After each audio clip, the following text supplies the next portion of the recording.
course, there is the great unknown element today of the weather. And while the rain seems to have stopped falling, it's definitely going to be slippery, because quite a bit has. Just filling up the cool box there, because no matter how much it rains, it's still going to be hot and hard work. I mean, it's boiling in the inside the cockpit regardless. So what's the state of play for the season so far in 2011? Remember, we started our season in Abu Dhabi. Race 1 taken out by Jamie Whincup. Race 2 taken out by James Courtney. Yesterday, Garth Tander collected victory here. Frosty wants to know what the hell's going on. All you need to know is it's going to be a long, hard ride, Frosty. There is Paul Dumbrell. And when Garth Tander crossed the finish line here in front, it levelled things out on the Clipsal ledger for Ford and Holden. There's now been 24 races here since 1999, and it's now 12 apiece between the blue and the red side of the fence. James Courtney starting a lot further up today in position 5. I have never seen, Matt, in pit lane the level of activity before those cars rolled out. The weather has just sent the place into turmoil. How stiff you have the car, and a lot of what Mark Larkham was talking about in terms of shock absorbers. The shock absorber settings for the rain are totally different than for the dry. And then you've got to have a little bit of a look down the road in terms of what it's like for the whole of this race, because if it goes dry, there you go, it's raining again now. So this is the thing that they're going to have to do. 10 seconds ago it had stopped, and it's just going to keep coming and going like this. We're in the middle of that sort of weather pattern. And if it dries, then the car that you've made into a wet car is not very good. So, I mean, Neil, we've done this 100 times, haven't we? You just don't know what to do with it, and you've got to predict what the weather will do. And you have to hedge your bets, and so you really have to take the middle ground with that kind of decision. And it's awkward, but it looks as though we're going to be in for one of those afternoons where it swings in both directions. No question about it. It's going to be a guessing game. 2-minute signal, 2-minute signal. So this could well and truly be one of the toughest afternoons in the cockpit for the drivers in the history of the Clipsal 500. Last time it came down like this was back in the year 2000. It's raining steadily, it's raining heavily, and there's already a fair bit of water all the way around the track. So 27 starters today. Steve Owen not making the start of this race after big impact at turn 8 yesterday. And can Garth Tander do another clean sweep? He did it last year, and the 2 years before that, Jamie Whincup did a clean sweep weekend as well. So the form guide is there. There's still actually a little bit of sunlight on the track, oddly enough, so it's a sun shower there at the moment. But here's the track in feature. We've got the hairpin down at turn 9, which will be a passing opportunity. Sometimes you can sneak up the inside there at turn 14. It's very rare that you can get it done down at turn 1. Of course, once you bring into question the whole notion of visibility around this track, everything changes. With the wets on, it means the high visibility tail lights are also on. And the guy who's in the box seat is the pole man, Will Davison. First time he's had pole here, and Will Davison delivers pole for the Ford Performance Racing team since he made the switch. Mark Winterbottom, his teammate, will be behind him on the second row of the grid alongside Lee Holdsworth. Look out for Lee. He loves the wet, he loves street circuits, he's got a lot of solid form this weekend. Courtney and Dumbrell make up row 3. There's Jonathan Webb, a personal best qualifier.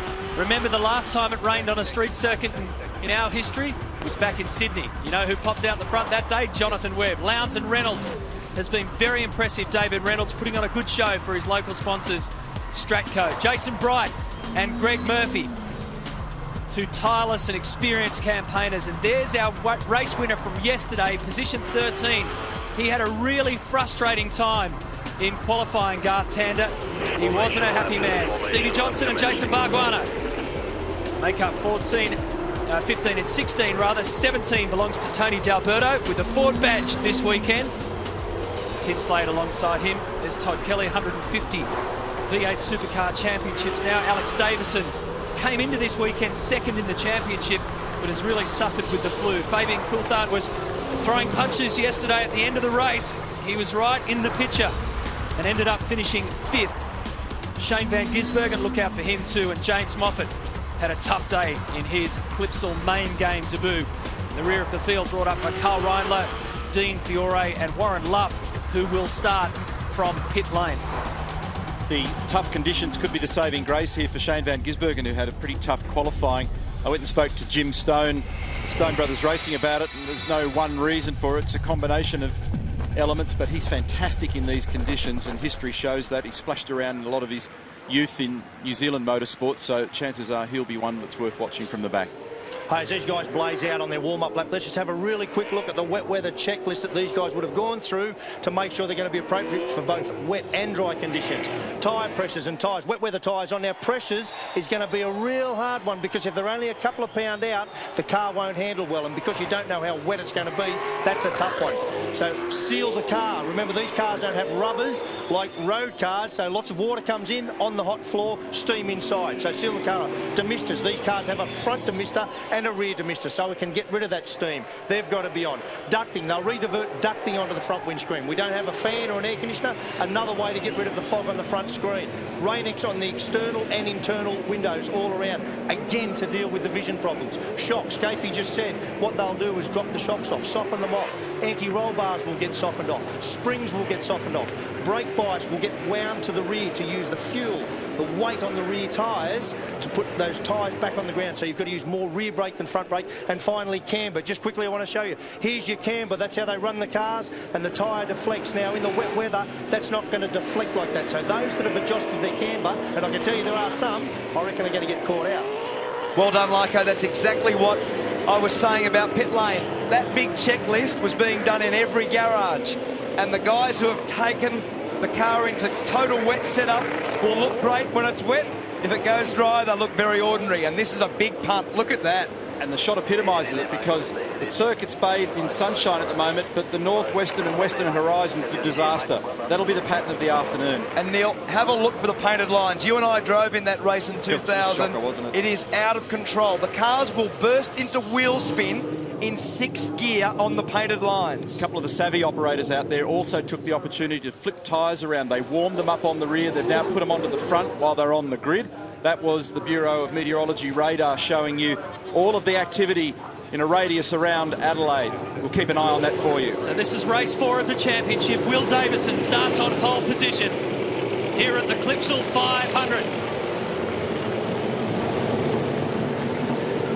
And in many ways, they are heading off into the great unknown this afternoon. What a start from Lee Holdsworth. Davison's going to hold his position, but Holdsworth has rounded up Jamie Whincup and slotted straight into second. And get ready here. This is wild. Oh, Davison almost lost it there at turn 3, up to turn 4. Look how much water is on the track. The curbs are slippery. The painted lines are slippery. This is a street circuit. It's bumpy. It's difficult. Davison wants to get away from as much of the mess behind him as he can quickly. You're riding with Whincup. Oh. Wheel spin and more wheel spin. Great job by the field to get through the first couple of difficult corners, but it might be game on here. Dumbrell wide at turn 7. He's been joined by a couple of mates there as well. It'll be congested when they get down to the hairpin at 9, because there'll be an enormous water plume behind these cars, but Will has bolted. And he's the pioneer into turn 8 today.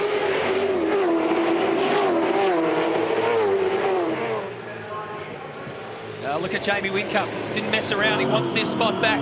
This is what happened to him yesterday. He got jumped at the start of the race yesterday and had to work hard to get it back.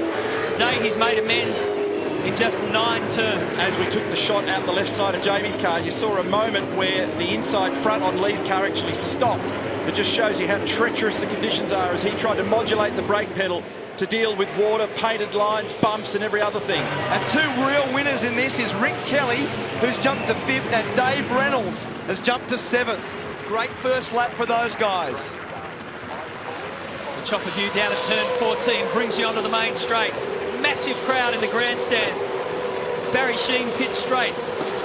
Now up to the centre chicane. There's motorsport history everywhere here at Whincup. How did he control it? For all money, that was gone. Oh my God. Twice in 200 metres.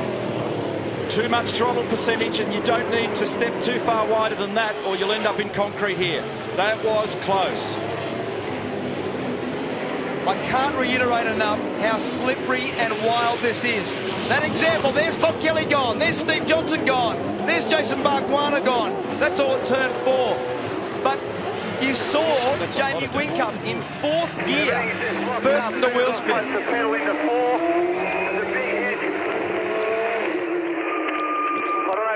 To go or not. It's taken an almighty chunk out of Jason Barguana's Team BOC car at the rear, so he's backed it in heavily there. Now Jamie's starting to close that gap. That voice you heard was Todd Kelly before in the Jack Daniels Commodore, but Whincup is closing the margin. And he's still skating. I mean, halfway down there on approach to turn 8, he's still skating away. Keep your eyes on the right-hand side and see Lee Holdsworth. He went around the left-hand side of the car in front of him, Jamie Whincup. That was a really good start. And look at this. Whoa! He was onto it quickly. And again, on board. Have a look at this. Watch the steering wheel. Oh! It's almost full opposite lock that way. Now watch this. Again, lights up. Sideways, almost full opposite lock the other way. It is so slippery on those painted lines. Well, it equalised it, didn't it? Oh. That's a big one. Yeah, that was the contact. So there was contact with Kelly and Barguana before Bargs went straight into the fence backwards. Here you go. This will give you a nice bird's eye view. Well, that did hit hard. And Jason Barguana will be unhappy about that. And we heard Todd say that I locked up and went straight ahead, which means, and here he is again off the road. So he's actually clouded Jason, who's ended up in the wall. It's one of those things that happens in wet races, clearly unintentional. And what also happens at the start of these races is Mark Larkin referred to it about what tyre pressure you start with. If you start with the tyre pressures up, you look like a bit of a star as Courtney goes by Mark Winterbottom at turn 7. But you look like a star early. But as the track starts to dry or you run for longer, the temperatures build up, the pressures build up, and the tyre is not as good. And that's why Will Davison was so good on the first lap. He always sets the tyre pressures high. Rick Kelly's got Lee Holdsworth lined up. So Kelly started 8th, now 3rd. And this is all about patience. You've just got to get through these first nasty laps, get yourself into a bit of a rhythm and understand how slippery it is in all these spots, like that curb right there. And all the time, with 27 cars pumping water off the race groove, the track's getting less wet. It's still clearly very wet, but nowhere near as much as the first lap or two. So what Mark's saying is you just got to play it in gently to get the feel for where your car stabilises and what you're dealing with underneath you for track security. This is Lowndes on the inside of David Reynolds, and for position gets him. Greg Murphy's done a good job also. Murphy's got up to 7th. That's a good run. And he started 12th, Scapey. Yeah, really good run for the Pepsi Max. So Lowndes is in 8th. Reynolds slots back to 9th and Paul Zumbrell makes up the top 10. Davison's our leader. Whincup's on his hammer. 7/10 of a second behind.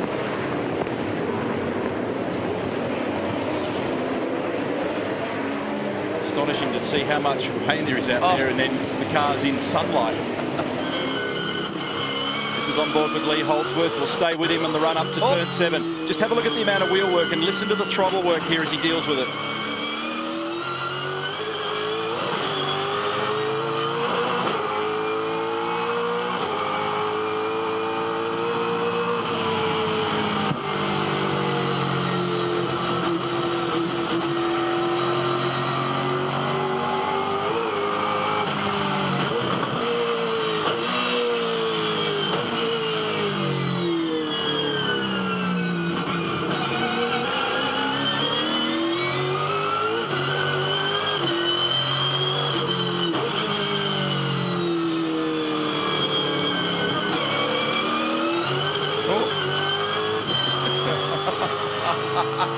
They're going to earn their money today, Propo. Well, and that was a classic example. You only need a couple of % too much throttle and woof, away she goes. And did you hear him coming out of turn 9, folks? The hairpin, it's driving it like a road car. Easing the throttle down. 2nd, 3rd, short shift. And then once you get a bit of, and there goes the mixture setting change on the dashboard. And a confirmation on the radio, then turn it in for turn 1. There's a bit to do at the helm. So here's a move down the inside for Jamie. Turn 4. And to the lead for the Team Vodafone man. Or is he? Davison argues as they make their way side by side through 5. Gives him space. Great exchange. Good job, Will Davison. He held it together when it mattered most because Whincup's been coming at him and coming at him. When he finally got him, Will fought straight back. Great racing. That is great racing. And look at that. I mean, little bit of manoeuvring, couple of bursts of wheel spin, and your 5 car lengths adrift again. It just goes to emphasise how delicate this little operation is of trying to get one of these cars around here quickly at the moment. Here we go. Here's the replay up at turn 4. Gets alongside. Will gives him some space. Then forces the point. So Jamie led for 25 metres.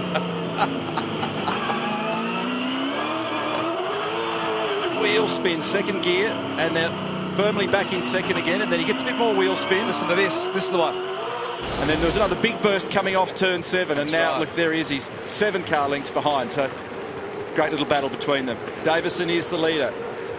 Yeah, good view from our Coates Hire chopper, and Whincup will not let Will Davison go. James Courtney's in this picture. Everybody is in this picture when the weather's coming down. The Clipsal 500 on 7.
Excellent driving, mate. Excellent driving. Eyes forward.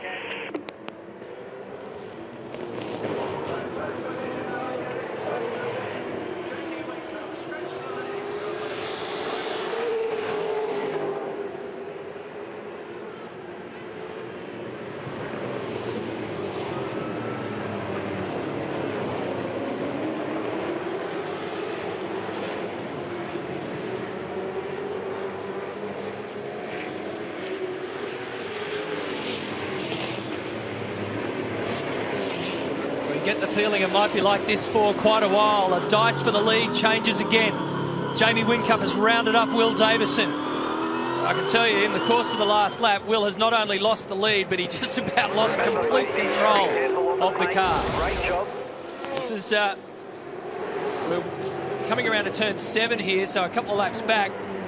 Will makes a little mistake there, but manages to gather it together. Then, at the completion of that lap, Jamie was in position to make a move down at turn 14, and he did so cleanly.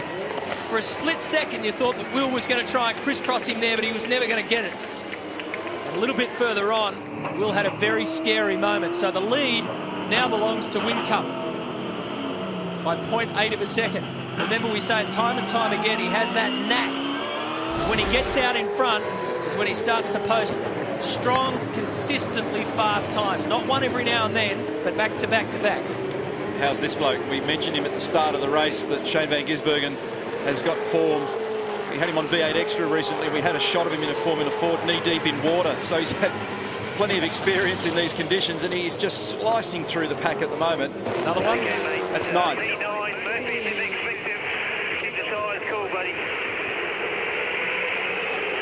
So that's Paul Forgy speaking with him on the radio. Garth Tander's the car in pursuit. We'll watch him from overhead with the chop-up, and he'll get an idea of just what sort of pace he's got at the moment. Greg Murphy, by the way, has already got 2 marks against his name for shortcutting the turn 2 chicane, and that's Greg on the left-hand side of screen there. So the 2 Kiwis are on the left-hand side of screen. Tander's in the footsteps. So the Giz has gone from 23rd up to 9th. And what about Mark Winterbottom? From 3rd down to 14th. Shane van Gisbergen, from this great view from up above, is having a look at Greg Murphy at every single opportunity. And the other 2 guys that are seriously fast at the moment are Rick Kelly and James Courtney. James Courtney has just got by Rick Kelly, so he's into 3rd position. Rick Kelly 4th, Lee Holdsworth 5th. Craig Lowndes, Dave Reynolds still strong, Shane van Gisbergen and Greg Murphy. That's the current top 10 with Garth Tander right in the bottom of that shot. And you notice we're not really seeing wet plumes anymore, so a lot of water has gone off the road now. It's still wet and slippery. You'd be a seriously brave puppy to get out there on slicks, but if it continues to dry off at this rate, that'll start to become an issue. And of course then the gamble is, there's a little bit of a plume there, but the gamble is, will it rain again? So you'll start to hear people talking to their drivers about just look after those wets, try and find some wetter road, try and cool them out where you can, or they'll kill them long before the end of the fuel load, which is not good. That's exactly right. So you've got to get yourself to the fuel window, and that means you've got to drive the car over into the wet sections to cool the tyres.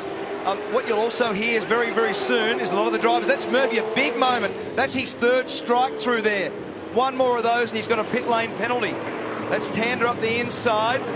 And you've got to watch that painted line into turn 4. That's what creates the drama. It's very, very easy to lock a wheel. And this is Dave Reynolds, who's done a really good job at the start of this race. And Van Gisbergen, all sideways. He's using the tyres pretty hard, but he's come forward. Have a look in the background. Murphy gets a big leap straight across that turn 2 chicane and sideways afterwards. Started at turn 1 for Greg, and he's just gone wide at 7 as well. Now here's another spot for Shane van Gisbergen. Got beautiful traction with that car at the moment, so it's driven beautifully off turn 7 and just punched straight past David into turn 8. Click down another one for Shane. He's now 7th. Oh, seriously, Shane. Careful, careful. Of all spots. That is wild. That's 6th gear at 215 kilometres an hour. And he's just done the fastest lap of the race, a 38.68. Is that the fastest sideways lap? Exactly, which is only a couple of thousandths of a second faster than Whincup, so he's actually got the same sort of speed. Oh, I don't want to watch this. Check Here this we go. out. Oh, look at that. I'll bet they jumped to their feet at Stone Brothers when they saw this, or if they didn't, their eyes would have opened up pretty wide. Wild. It's wild. You know, and we've seen him do this before. We saw it at Sandown several years ago, and we've seen some great drives in the wet. Doesn't seem to bother him. He doesn't mind getting it all wound up like that. David Stewart seated there. That's a poker face, that one. Yeah, that's right, Jim Stone. But I guarantee you, if we had heart rate monitors on them, we'd have seen a little spike. Exactly. So well done, Shane. Nice work. He's marching through the field. Just got to watch those tyres at the moment. Next on the queue is Craig Lowndes for him. So that could be interesting to watch Lowndes and Van Gisbergen have a crack in the wet. So Jamie Whincup leads by 0.6 of a second over Will Davison. Then this man, defending series champ, James Courtney's third. Behind him is Rick Kelly. And what will happen, just have a close look. Oh, here comes Will Davison back down the inside of Whincup. So this little trading of when the car is better than the other car, little crisscross there, nice move again for Jamie. So this is a really good battle. Two very high-level drivers in the factory cars from Ford and Holden, and are good mates. They're guys that have hung around together a lot over the years, and they're having a really good run. What you'll also hear very soon is the crossover time. So people will be saying in pit lane, what is the time that you can put the slick tyre on? Usually at this circuit it's about 15 seconds slower than your dry time, which is basically now. But is there weather coming? Exactly. Because you don't want to have to make a stop to get on a tyre that proves to be the wrong choice. And Paul Forgey's telling Shane Van Gisbergen at the moment, look after those tyres, because we can't really tell you whether there's rain coming or not. It's just still a possibility. Now, remember that both the guys that are leading at the moment also had a terrific battle in the 2009 Championship, so they traded a lot of punches in that season. Though they've raced hard, but they've been apart for a year because it was a shocking year, as we've detailed last year for Will Davison. So here we are again now at turn 7. They're both farming well wide of the paddock at the moment. They've found some grip out there, so they're hunting it. And he's a bit closer this time, Will, so he'll have a crack. For sure. Here at 9. A little bit careful here at the moment. Well, it's wet. Yeah. The overtaking line's wet. The racing line's dry. So that's what makes that pass very tough. Whincup was going to do the same thing again, but he's not better of it. Will makes it stick this time around. Van Gisbergen continues to punch out fastest laps at 1:37.8. And also a fast sector split for him. So he remains in 7th behind Lowndes for an update there. Rearward from the trading post car, Will Davison. Great job. Oh, he's going to swap spots again. And they started to talk to him on the radio, and he's in the corner. Stop talking to him on the radio when he's busy. That will be item number 1. This guy, in terms of the way that he's approaching the start of this race, Will Davison is being very mature. Look at this. This is the dry line, exactly. And you've got to try to position the car forward. Watch the guys trying to locate the car on that dry pocket. There's Dave Reynolds. He's done a really good job. He's punching above his weight in this race so far. Jason Bright, Paul Dumbrell, Greg Murphy. I can't remember whether I got the message through in all the excitement, and that's yet another change. But Greg Murphy did get a bad sportsmanship flag for 3 tours, straight lining turn 2. Oh, I love that little wild ride on the backside of the curb at turn 7. Here we go again. Guys, you're starting to see that dry line emerge on the track now. And I was just talking to Gary Rogers. What he's saying is this is turning from a fuel strategy race, which we saw yesterday, into a tyre strategy race. Now, what he's thinking with his guys is as soon as they see a full dry line on the circuit, get them in, get them on slicks, and get them back out there. He reckons they can save 3 to 5 seconds per lap by getting onto slicks early and try to bring themselves up through the field that way. It's always a good point. Oh, you know what? I'm uncomfortable about this dice at the moment. You're getting sweaty hands, aren't you? Because one of them's going to end up paying a price. But it's always a good point. If you are the pioneer, if you are first, often there's really good gains to be made. But there are big risks, because when you're on a dry tyre and you find there's the bump, and a little bumping duel. It's too early in the race for all this. Exactly. It's lap 12 of 78. I was just giving him a rap last lap about how mature he was in the start of this race. I put the mocker on him. Oh, I mean, I think both the boys are giving and receiving in equal measure, but I just would worry if I were in a management position in either bunker at the moment. It'd been cool at boys. Gee, just made that. And guess who's got a watching brief on this? James Courtney. He's tucked in nicely behind this little battle. So he's watching these guys. There he is, just comes into picture. He's got Rick Kelly with him. So he's watching Will and Jamie bash and biff and barge their way around the track and thinking one little mistake, well, more than likely the way they're going will cost both of them. And if you need evidence, just ask Russell Ingall yesterday. Tiny light contact with Fabian Coulthard down at turn 9 with a front wheel to a rear guard, bang, sliced a tyre in a wall. That's how easily it can happen. So they both know their caper. They're very, very good at this job. Senior high-level V8 supercar drivers. But it's easy to get carried away being determined to try and win a race, but this one won't be won until we get to lap 78. Davison versus Whincup at the front of the field.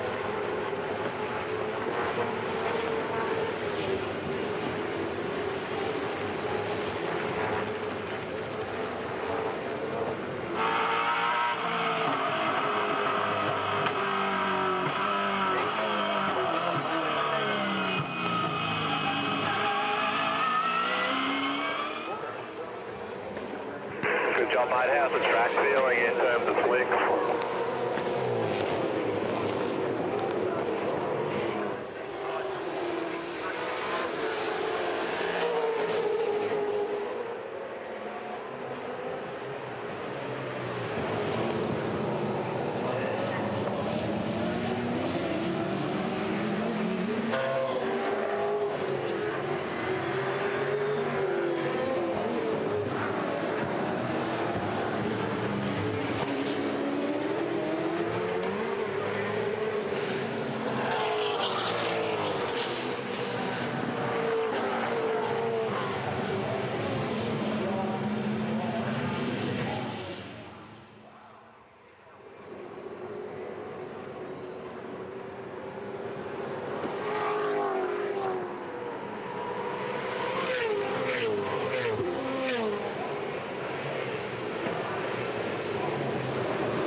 Well, up until this stage of the race, it's pretty much been the Davison and Whincup show, but right now it's Courtney, Kelly, Holdsworth, Lowndes, Van Gisbergen show as well, because they have all joined. By the way, if you need to leave us before the end of the race, just take your Telstra NextG mobile, log on to Big Pond Sport. You won't miss a thing of our coverage. So Will Davison and Jamie Whincup now have a different set of scenarios to deal with, namely the guys behind him who've not only caught up but are closing fast. And it's 3 seconds covering the first 6 odd cars. And And I reckon that both Davis and Whincup have possibly hurt their wets a little more than these guys immediately behind that are chasing. A couple of interesting fastest lap exchanges as well, because David Reynolds had the fastest lap until about 15 seconds ago. Stephen Johnson now, that was Scafie sucking air. A 32.1 for Stephen Johnson is the fastest. And the reason why you did that was just the risks at turn 8. There's a lot of them being taken at the moment. Did you see Courtney there? Yeah. Courtney was so close to hitting the fence because he missed the dry line.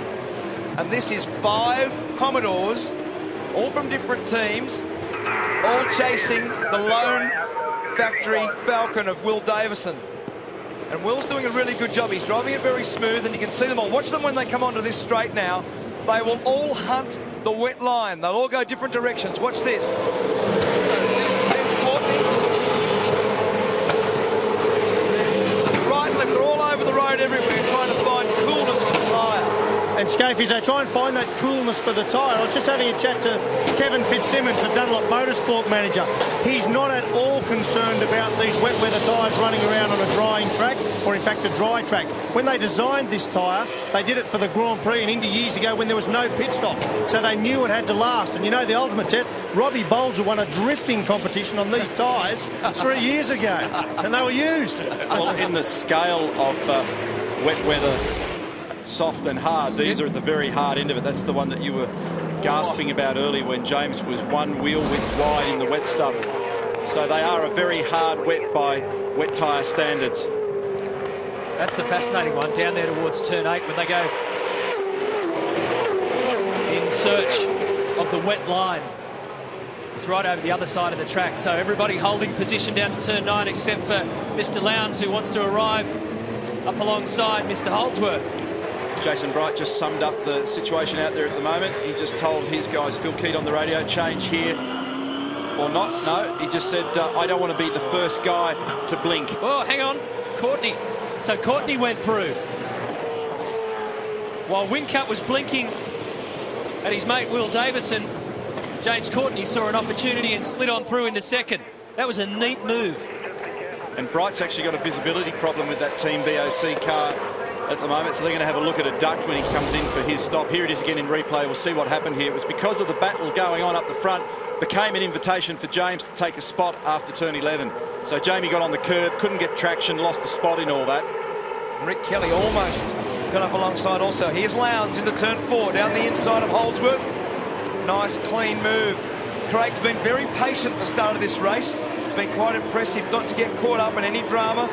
And now he's got a watching brief on the lead 5 cars. David Reynolds is continuing to impress. He's responded with the fastest lap of the race again, is actually starting to close the margin to Van Gisbergen, who was on a huge charge. It's just settled off a bit now, and he's really hunting a lot of wet.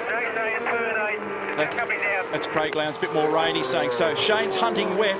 He had huge wheel spin off turn 7 then, and that's given David the incentive to come back and have another crack. Look for Rick. He's 4th and looking, but they've all got the wipers back on. This might save them. They want to get as far down the end of this fuel load as they can. But there is nothing worse than driving on a tyre that, because of the dry line, you effectively deteriorate the surface of the tyre. You use the tyre up.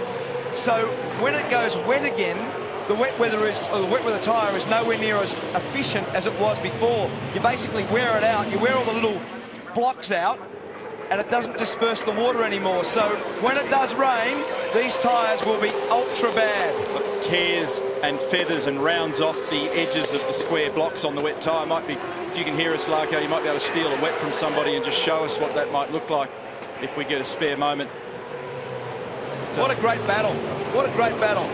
Basically 6 cars within nothing at the start of one of Australia's biggest races. Here we go. This is a little bump from Courtney into the back of Will Davison at turn 9. So little bump. And remember, that's where Russell got a little bump off Fabian yesterday. Right. 2 or 3 turns later, Russell's in the fence.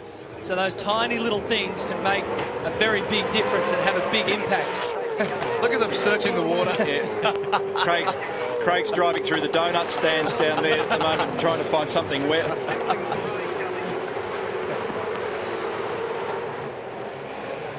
Lee Holdsworth just dropped off this pack a little bit, so it's pretty lively. Top 5 cars. This is a good move, Dave Reynolds. I said earlier he's punching above his weight. And this is always a really good sign of good, young, talented guys in these sorts of races. And now this is because Shane's tyres will have seen their best. Well, he used them up so hard. We saw some of those big slides, didn't we? And it makes tyre temperature and it destroys wet tyres. But Will Davison's doing a very good job holding off the field here. He's had his challenges and now challengers because James Courtney is tucked in behind him.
Welcome back. Look at this.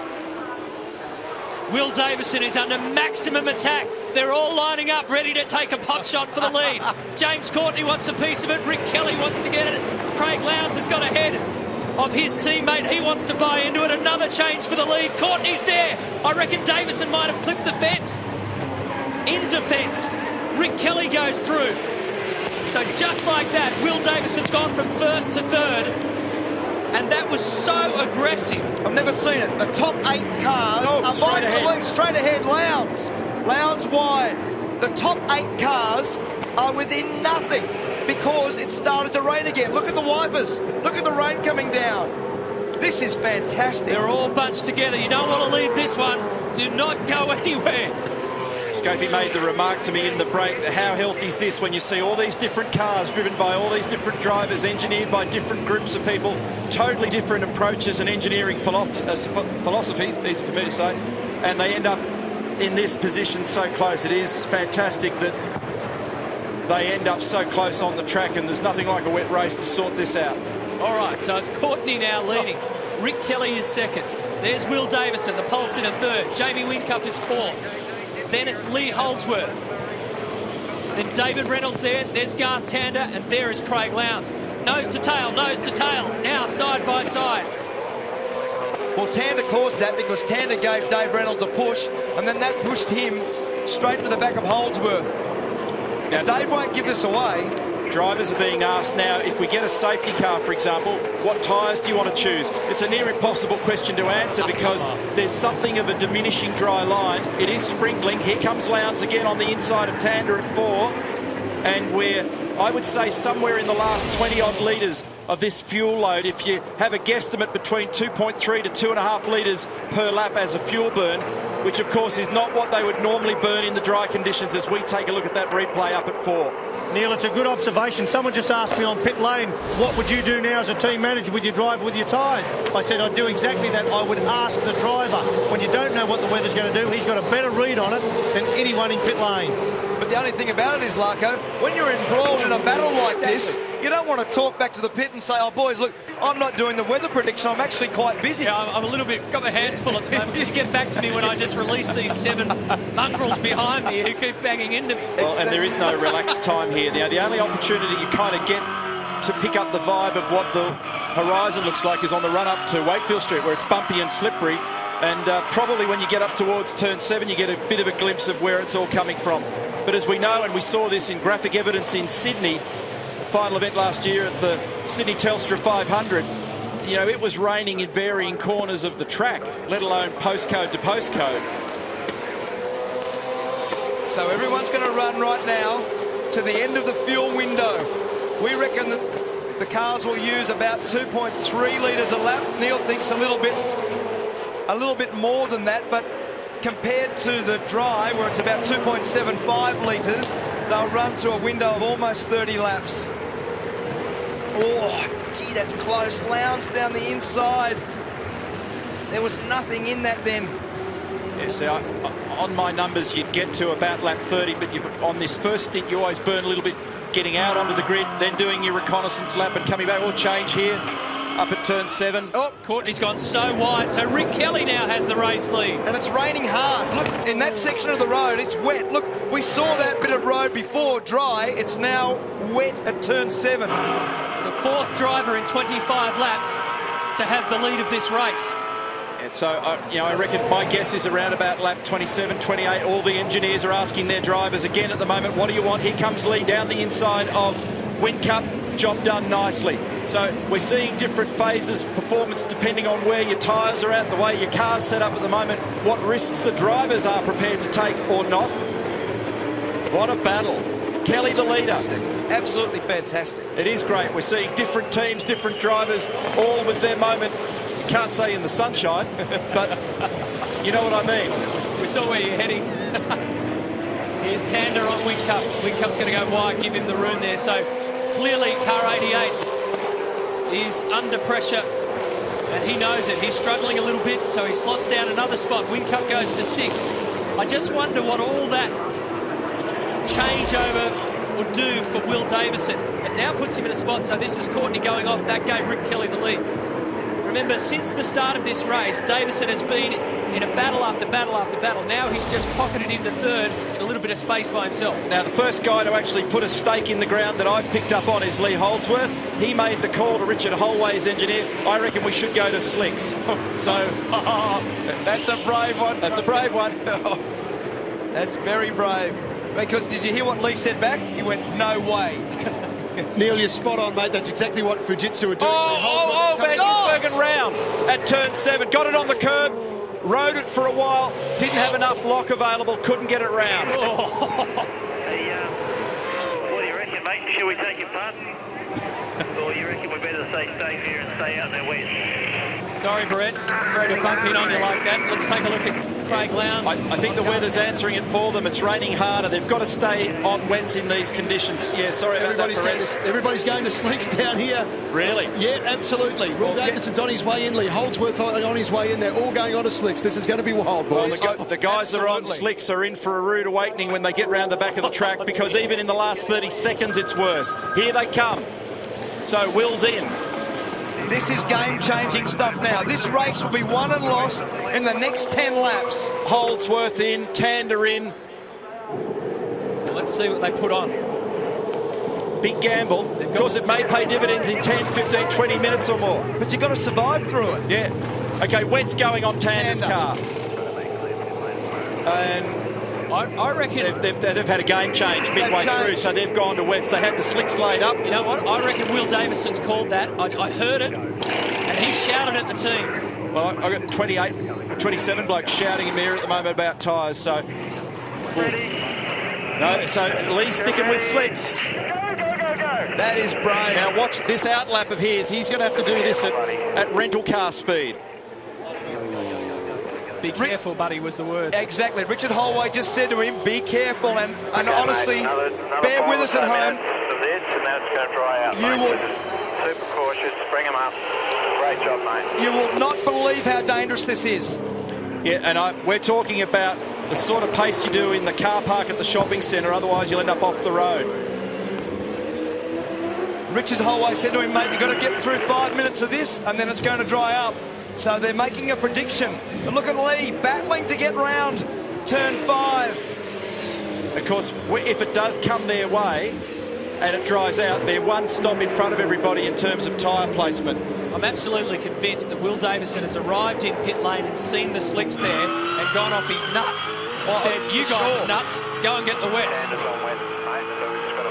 And it's a fair call, because if he's the one in the box seat, it's worth wasting the 15 seconds to get the other wheels and tyres than have to puddle around on the wrong tyre for too long. What's all going on out? He's gone, he's gone. Both of them are gone. So that was Courtney down the escape road, or Tander, sorry, down the escape road, and so did Lee. They both fired off. And see, 9's where the puddles grab up too. That's right. The one spot on this circuit that will stay wetter than the rest will be turn 9.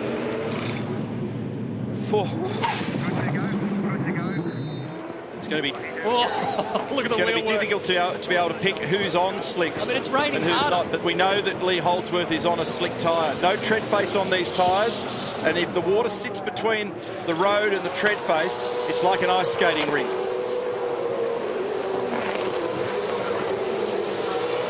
And it's Murphy's Law, isn't it? As soon as you put them on, it's almost guaranteed to rain harder than it was before. Did you see that wheel spin? See this?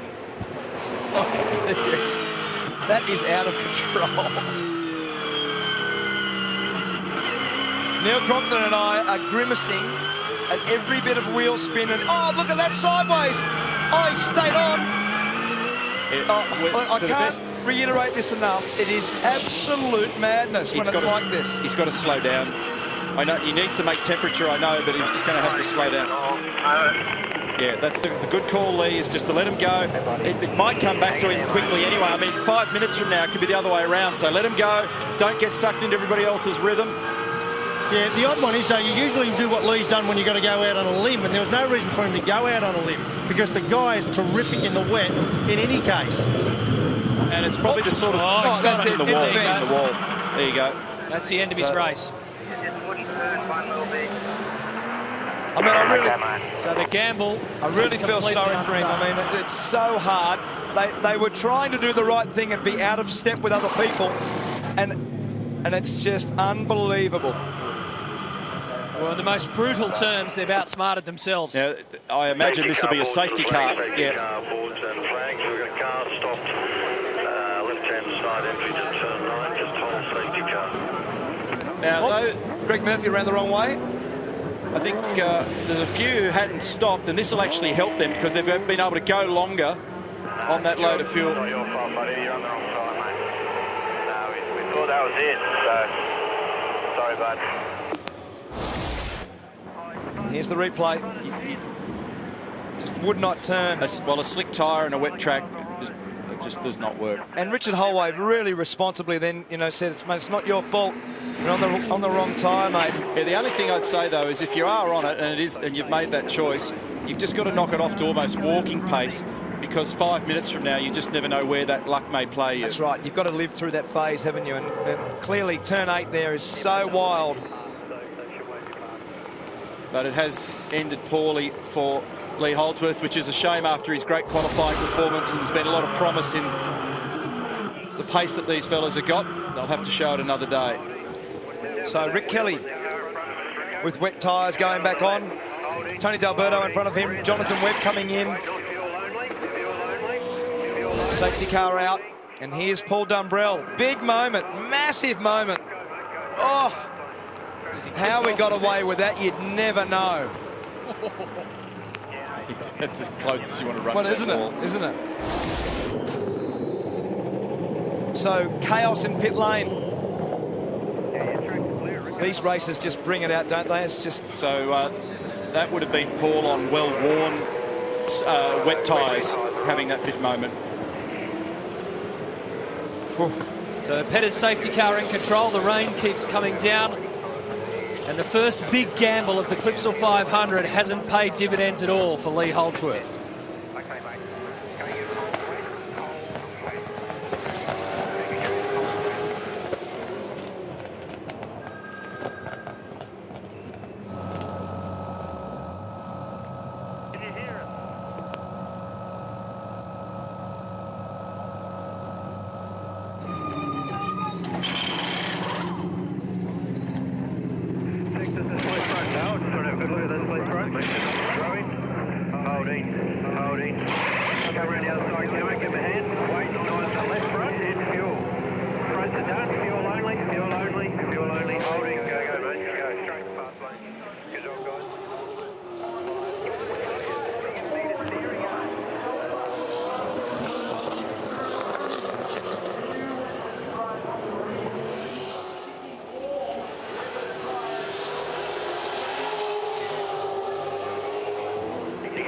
The safety car is still deployed to try and catch the train.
Well, that little snapshot right there gives you a good indication of why it's so hard to call here. I mean, look at the shot of the track where the sun is reflecting off the cars, but how about Walcamp? It was completely flooded, essentially. So there's plenty of rain coming down, but the sun's shining, and it just makes you wonder, had Lee Holdsworth been able to just control that car a little bit better, in the space of 10 minutes, like you're saying, Croppe could well have turned out to be the genius here, but instead, his race is done and dusted.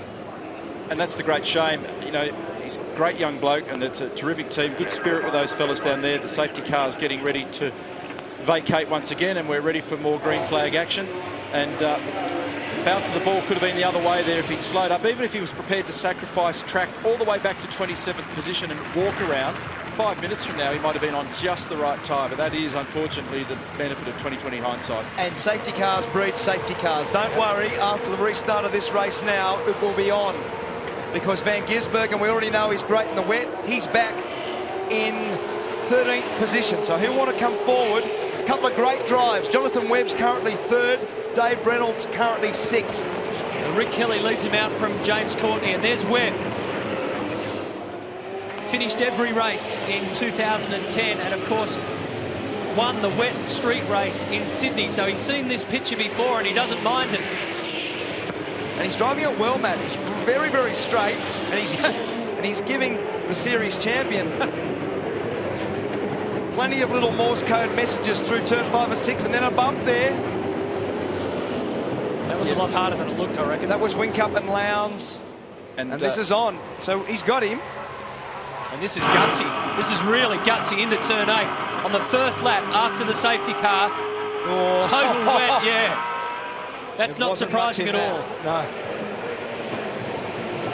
So Rick Kelly here doing a terrific job. The 4th different driver to grab the lead of the race. Jason Bright wants to have a look on the inside of Stephen Johnson. And then if you take all the different lead changes between Davison and Whincup, there must be 10 or 12 lead changes by this stage. And at Team BOC, they took the opportunity to dive in the passenger side of that car to try and retrieve one of the fresh air vents or one of the ducts in the cabin, because Bright's got a visibility issue, which they think is the screen heater. It's not a wiper issue. It's actually the little filaments in the screen, which work exactly like those in the back window of all of our road cars, only they've got them in the windscreens of the race cars. Who was that was wide? That was Bright, actually, I think. Oh, and Gizzy down the inside, but Bright was really wide at turn 14 as well. This may not be over here yet, boys. Could be a little bit to play out here. Oops, straight through. And it's still on. Great shots there from our Coates Hire chopper, with Steve Johnson battling with Shane Van Gisbergen and Paul Dumbrell right in behind in the Bonnello Falcon. So Rick Kelly leads from Jonathan Webb, James Courtney, Jamie Whincup, Craig Lowndes, Dave Reynolds. Mark Winterbottom has come back up again. He's up to 5th, actually, sorry, 6th position. Garth Tander, Will Davison and Jason Bright. That's your top 10. Oh, right behind the Jason Bright, and that was Steve Johnson right out sideways. He's in 11th position, and that's Van Gisbergen right behind. And already with the sunshine, you can see the light patches coming up in certain areas of the road. Rick Kelly doing a really good job, but Jonathan Webb's coming at him. There's Garth Tander down the inside of Dave Reynolds. Will Davison right in behind, little bump. And that's the sort of bump that hurt Russell Ingall yesterday. Just got to be super careful of those. And Will's got the high-speed wiper setting on at the moment. That tells you that he's really getting drowned in that mist, particularly down the straights where the wets just pick it up and throw it high. And Whincup, big moment for Whincup. Yeah, wrong side of the curb for him. And it's interesting how that the surface behind the curb is actually so grippy, it straightened the car up momentarily. Exactly, and when you've got the opposite lock on, you're turning to the left, all of a sudden the car straightens up, you can't get the lock off fast enough, and that's why it deviated direction so quickly out to the outside. Gee, this is an impressive performance from the man out the front, Rick Kelly. He started from 8th position.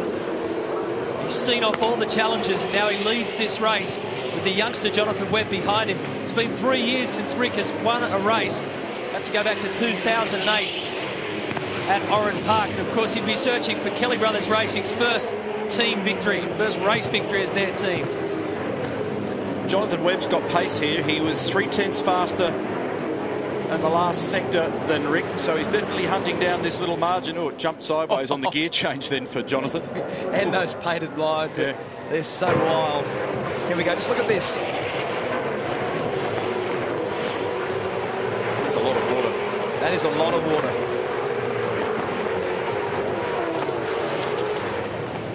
They're doing a really good job to get through there.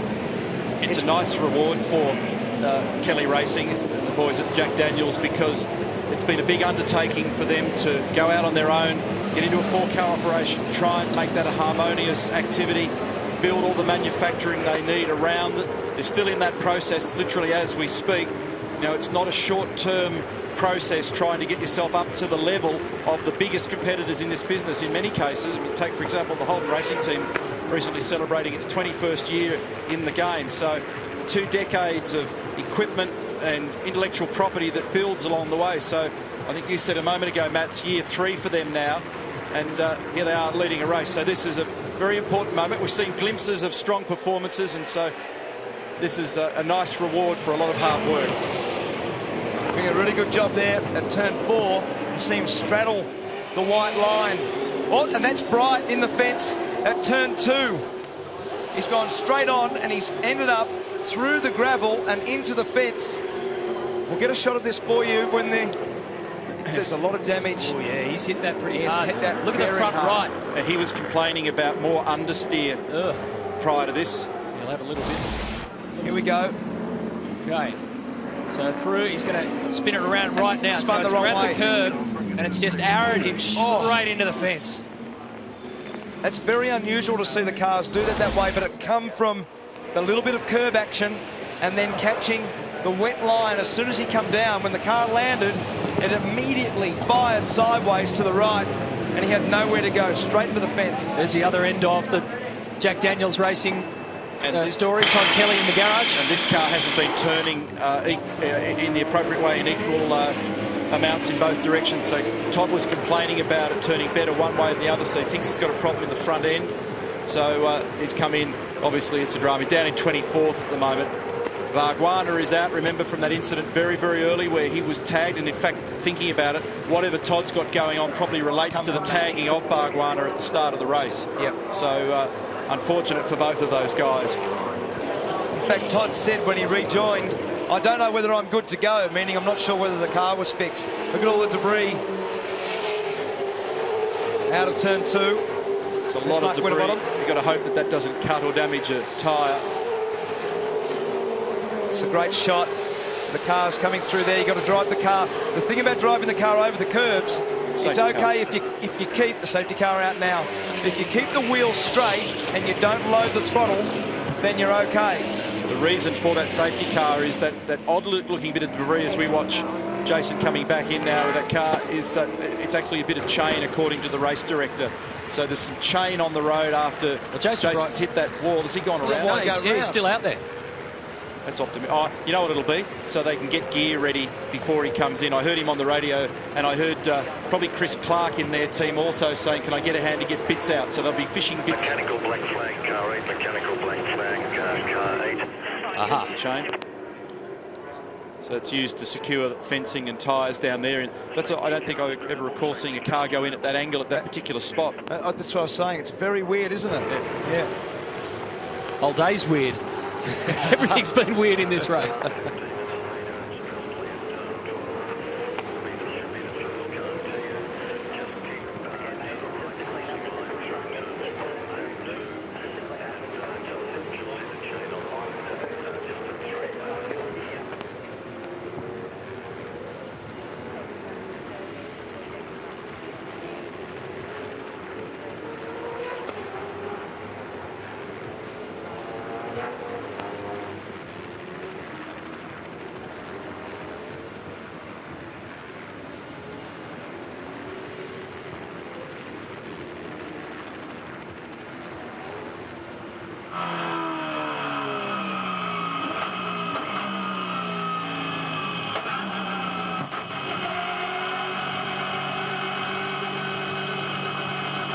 It won't be a long stop, mate, so just try and keep the tyre temp up.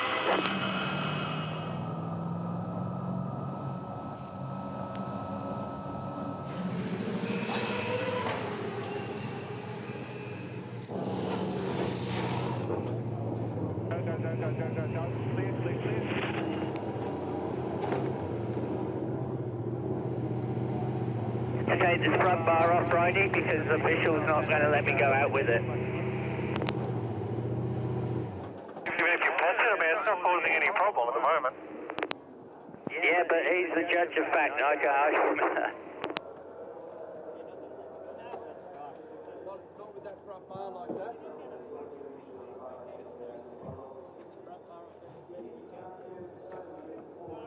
What's the problem with it? No, Brody, it's punched in a long way, so.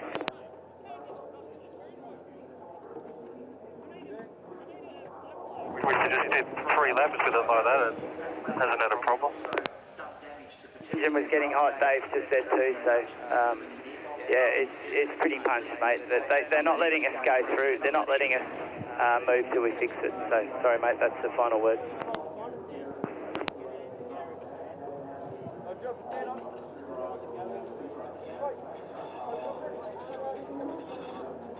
Righty, it's got to go in the garage and be fixed. It's too far gone for the scrutineers. All right, mate. Sorry.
Well, the race that has it all has now a bit more as well. Team BOC have been forced to park it. The Pettis safety car is out there.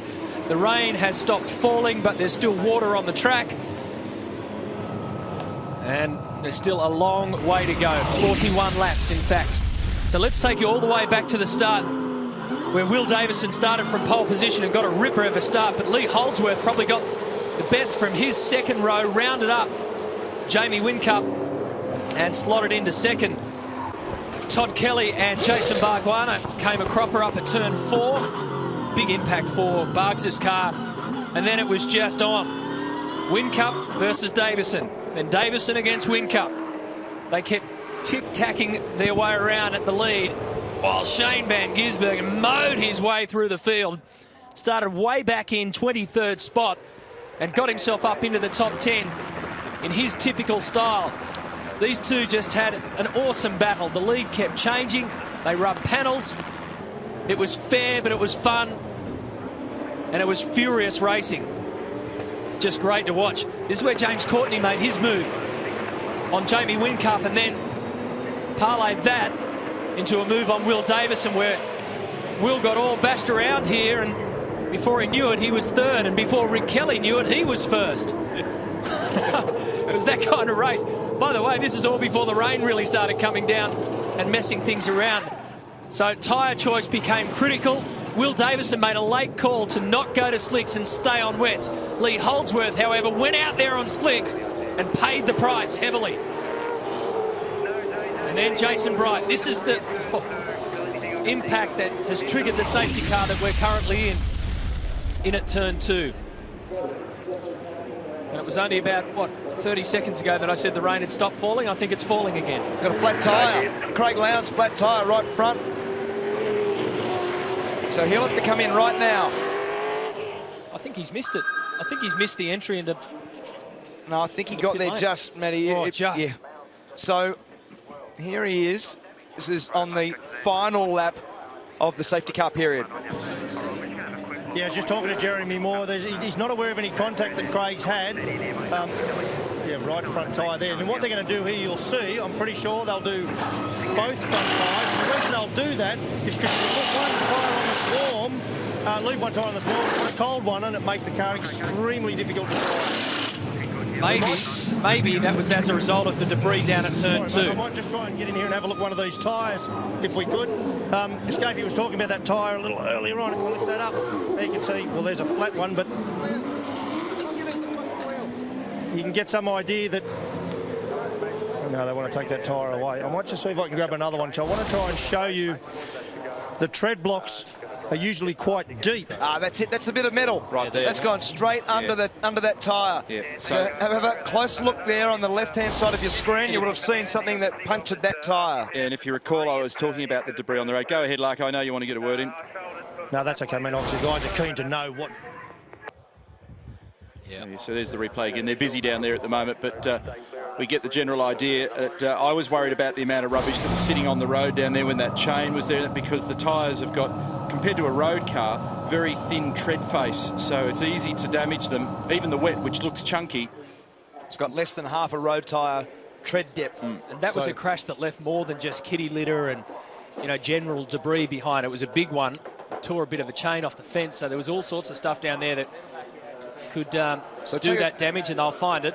And have a close look. So there's no reason for them to look for the puncher, because we know now what it was. But if you have a look at the tread and the way the tread deteriorates, they start out with very sharp blocks, and the block effectively squeegees the water out from under. There's the bit of metal. He there flicks it is. it up, and it's sitting proud, and it stabs the middle of the right front tyre. Exactly.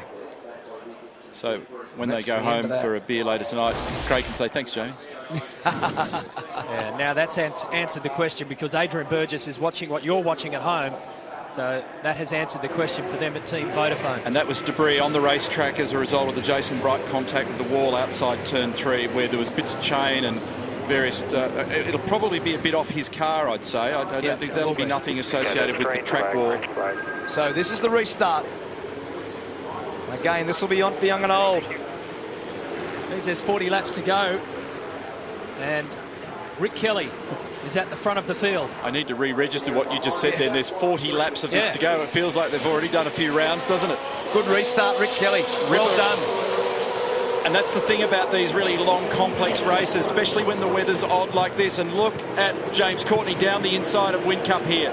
You've got to be seriously careful that you just don't go too hard, too early, too aggressive, too early, because there's so much of it and so many things can go wrong. Now, Kelly's shortcut, Rick Kelly that is, shortcut turn 2 on that very lap, so he's got 2 occurrences against his name now. There's ugliness brewing right here. Whincup, Winterbottom, Tander and Davison. You see James on the turn 5 curb that he was right up on top of it, like virtually had the entire car on it. Use this little pack. David Reynolds is behind them, and Rick Kelly did get bang. That's infringement against his name. Yeah, so he didn't miss it, did he? Mind you, I mean, this you can't help it when it's an automated process like that. But in that instance, that's just cold tyre, wet track, you know, understeer. Clearly not trying to break the lap record by straight lining the chicane. That's right. Unfortunately, the rule's the rule. Big slide there for Dave Reynolds in the middle of turn 8. And the guy that's made some ground in this race is Steve Johnson. So he's now at the back of this lead pack. 8th. And this is pretty healthy, with Courtney, Whincup, Winterbottom all battling. Tander right behind him, Will Davison, and then Steve Johnson. On board now with Jamie Whincup. And looking not far enough yet. James actually spotted him there at the last minute, left him some space. Now it's a drag race, and he gets away with it. It's got very good drive traction there. The 888 Commodore got away from the HRT car of James Courtney as they come out of the final turn. And just in case you're wondering, the stop for Lowndes, the delay, getting the tyre on, what have you, did get him back out. He is on the lead lap, so he's at the bottom of the queue, but it'll take him a while. He's in 20th position. Yeah. The first phase of the race was not good at all for this man, Mark Winterbottom. He started on the second row of the grid in 3rd. He tumbled down the list to be at the back end of the top 15. And now he's back up to 5th again. Just hear the patience with the throttle then for Mark. It's fully trailed throttle at 0% until he was well on top of the apex, the middle point in the corner. Then he gently, slowly, progressively picks it up off the other side. Oh, have a look at the slides off turn 8 there. Rick Kelly had a monster slide, and so did James Courtney. Comes Will. Very wet part of the racetrack over there. He gets it done. Garth goes back for the crisscross. Well, he was trying to, but it's not. Steve Johnson punched him into that spot. Oh, and Garth had to grab the brake then. He had to grab the brake at turn 10 just to be eased back out of it, or that would have got all a bit ugly. There was a little bit of stress between them in qualifying yesterday. Former teammates for the last couple of years, when Garth whacked the back of Will Davis, and Garth was on his lap. Will was about to start his qualifying lap, and they made contact down at turn 9. So Jamie Whincup now looking speedy as he looms up onto the back of Jonathan Webb. Look at this slide right at the end of the, right at the end, and then there's another one. Watch this next. There's another. Oh, it's so easy to go at the fence there. It's amazing. Look at the last minute. That's the next slide. That was the Courtney slide behind. I mean, it's just fantastic stuff. That's 200 kilometres an hour in 6th gear. In a device that's 1.5 tons. It is seriously very, very good driving. So Jonathan Webb has done a remarkable job. We saw him in Sydney. He's got really good wet weather form and a big slide.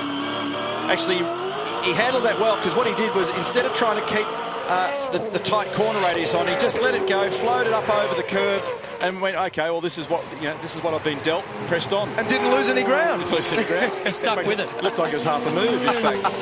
In fact, he'll probably do it next lap. That's good. 27 years of age, Jonathan Webb, already one race win next to his name. And he's certainly in this conversation, no question about that. Tander and Johnson will continue their duel as the Clipsal continues.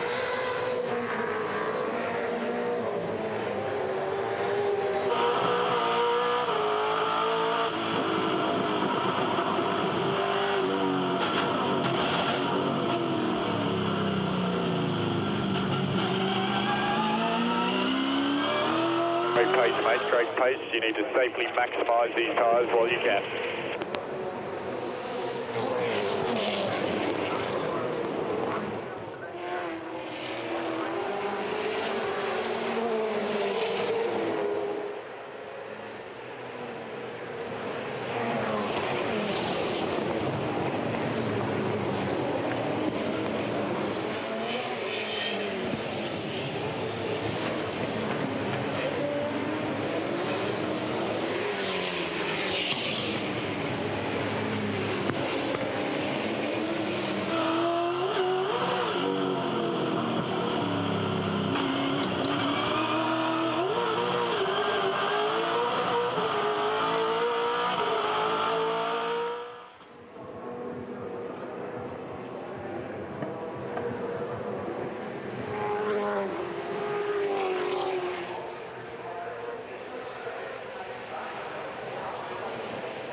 This is the scene at the Clipsal 500 here. More than 81,000 people are witnessing this today, bringing the total to 270,000 for the 4 days of this event. How's this for a battle at the front of the field? What a cracking race. Rick Kelly, Jamie Whincup, Jonathan Webb, the winner on the streets of Sydney last year in the Mother entry. Here we go, change for the lead. Whincup up the inside, space made by Rick Kelly. Job done, change for the lead again. So Whincup's first target while we're in the break, he got around Jonathan Webb and then instantly made his impression on Rick Kelly, who's smart enough and experienced enough to know that now's not the time to get right back into a fight. Exactly. Don't need a battle. This is lap 45. They've got one more stop to make. In the Jack Daniels garage with Todd Kelly, and Todd, I can see you watching very nervously, Rick, there.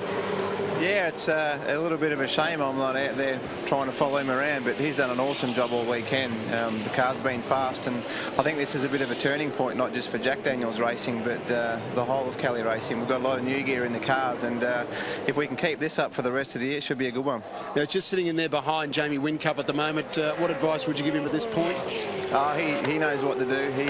He's very good at just keeping his head down and looking after the car and bringing it home, so hopefully he'll stay there. Well, we'll let you get back to watching. Thanks, Todd. Thanks. And Todd's pretty much underscoring what you were saying before there, Croppo, about how important this is for Kelly Brothers Racing. They put a lot of effort into that, so it's good to see that Rick is well and truly on target here for a podium, if not a race win. He has won before back in 2007. This is how Jamie Whincup and Jonathan Webb did their business around at turn 7, and effectively how Whincup gets into second spot. And what Jamie's discovered quickly is the backfill on this curb's got a little bit more grip.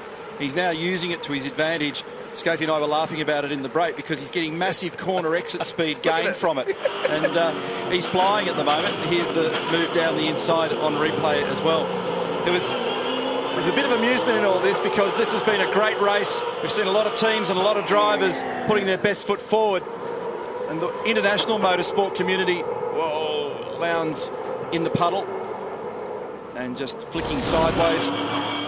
International motorsport community raised its eyebrows and in some cases huffed and puffed when recently Mr. Eccleston, who runs Formula One, suggested it'd be a great idea if they turned the sprinklers on halfway through a Formula One race to spice things up. Well, he's proving once again that the wet certainly turns on a show.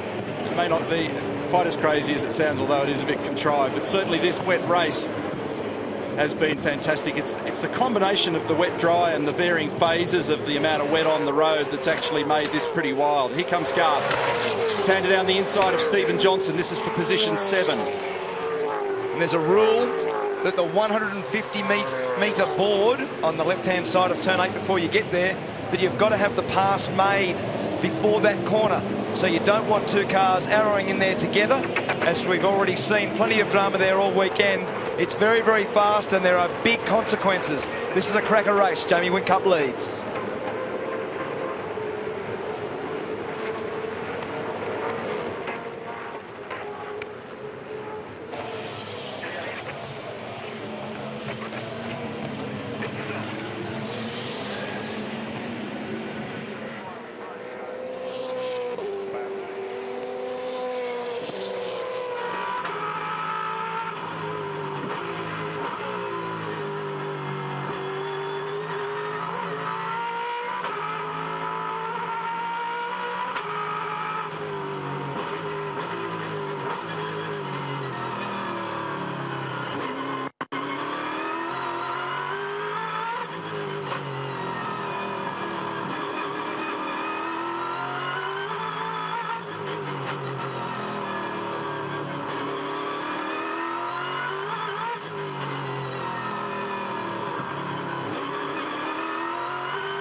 Sorry, guys.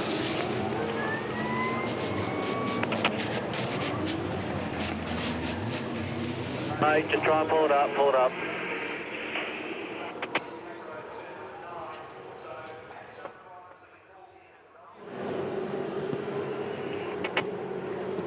Sorry, guys.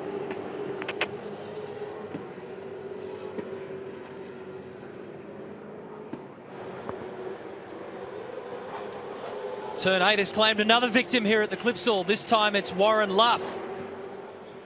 And thankfully he is okay.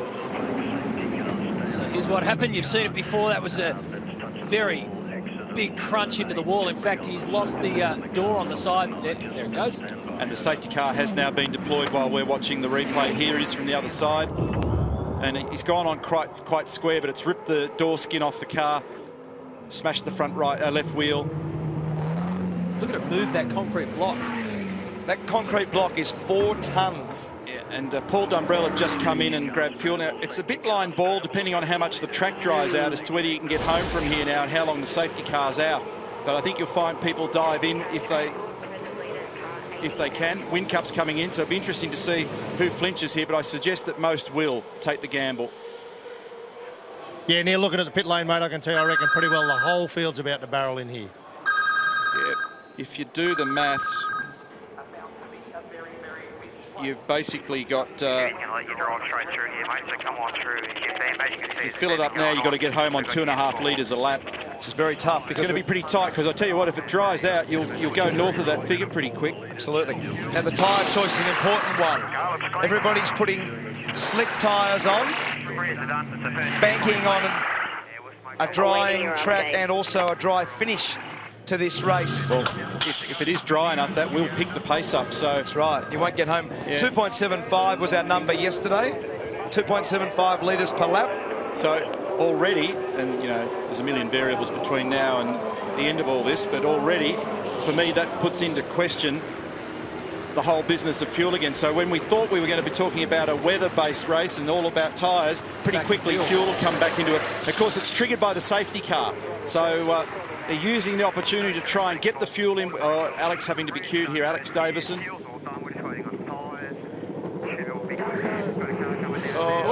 Oh, you can see that one coming. Close. Oh, wow, look at Turned that him in the lounge at fence. the exit of pit lane. Have you ever seen anything like that? Well, you know what, I'm going to make a remark here. The rule changed last year, and I forgot about this in Abu Dhabi, that there's a limited amount of contact. Catch up to the grid, catch up. There's a limited amount of contact allowed now, which was a preference of the team owners. Before, what we had was contact was not permissible. Here it is again in replay. So watch, I'll come back to all that. But have a look at Craig go out. So Greg's on his 40k limit. Craig comes out in front, tries to catch it, can't. Cold tyres, woof, in the wall. So what we've got now is this sort of weird scenario where you can have contact, and then it goes to race control to determine, you know, what's good, bad or indifferent, whereas in the old days it was out of bounds.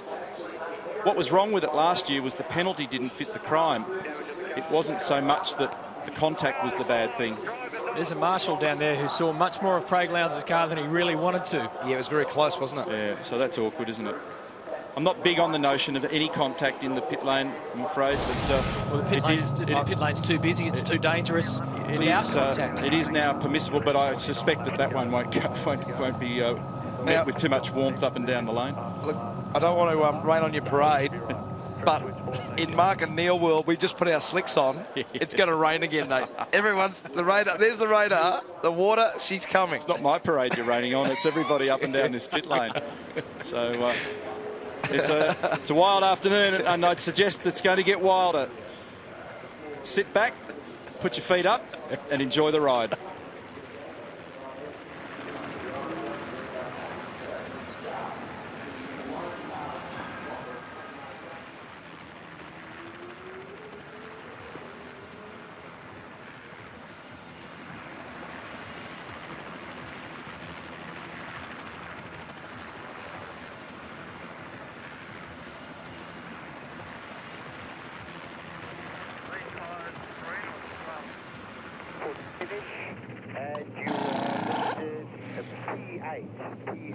and it's a race to the finish.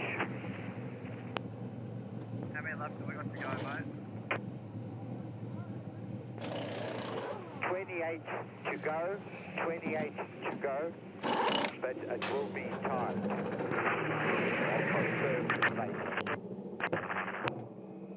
Reset fuel, mate, reset fuel. Scrub, first quality set the sport. First quality sport, scrub. Then we in the mate.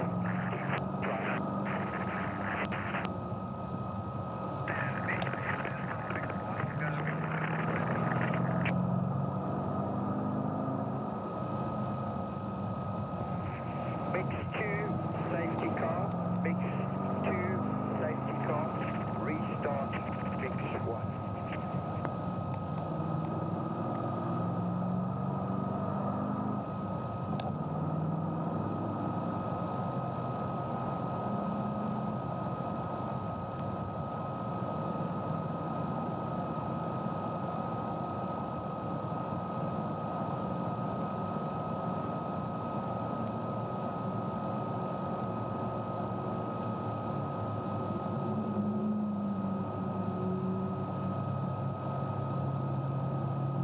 Safety car lights out, safety car lights out, accelerate away from the field, car 88 maintain speed.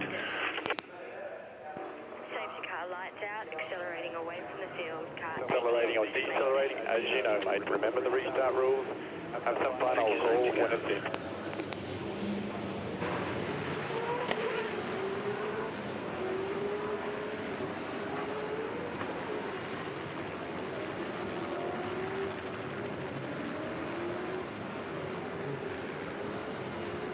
Where it is, go flat, and we should be good, but I'll confirm. So for the restart, go flat. Safety car in pit lane. Safety car in pit lane, green flags, green flags.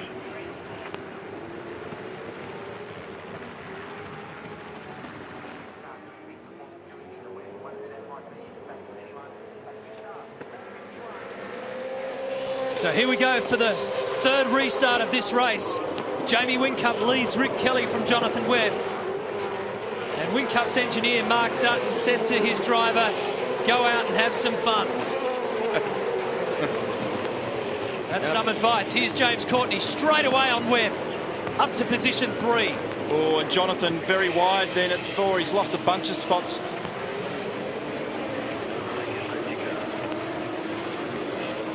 Will Davison went with him, and that's Michael Caruso.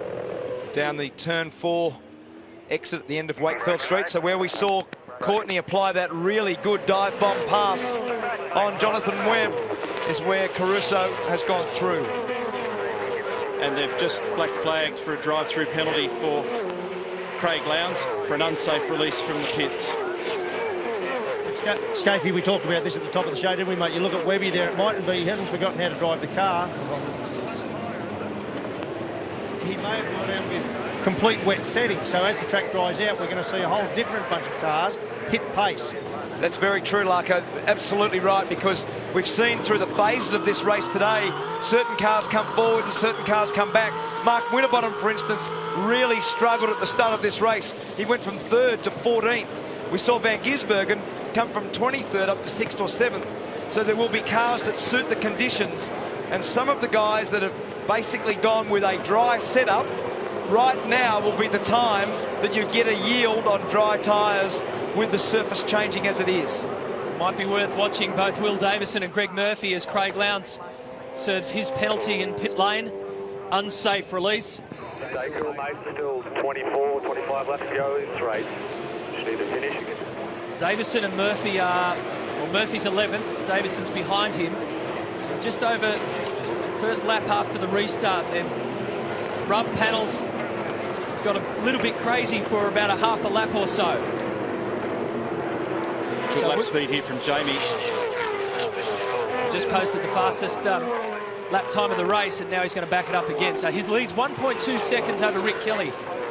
Craig not only just served his pit lane penalty, and you have a fair head of steam. As he's come out of the pit lane, he's jumped across the electronic line. He's now got 2 strikes against his name down there. Shouldn't have a smile on my face, because, you know, you just know how frustrating all that stuff is.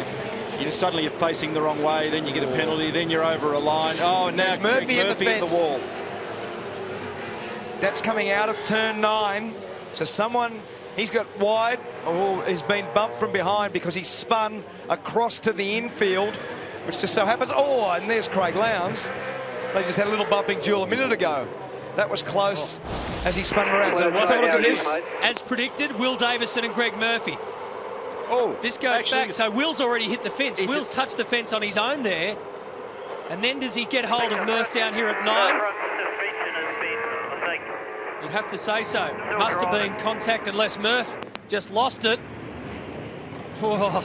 Okay, mate, let me know if you need to come in and we need to check it. It's funny, isn't it, how you can see things brewing in an instant. You can just see that those two were so aggressive together that unless they separated, it was going to end in tears. Absolutely. Yeah, but had he been touched at that point, though, by the time we're seeing it, I'm not sure whether he had already received a touch or whether he was on his way.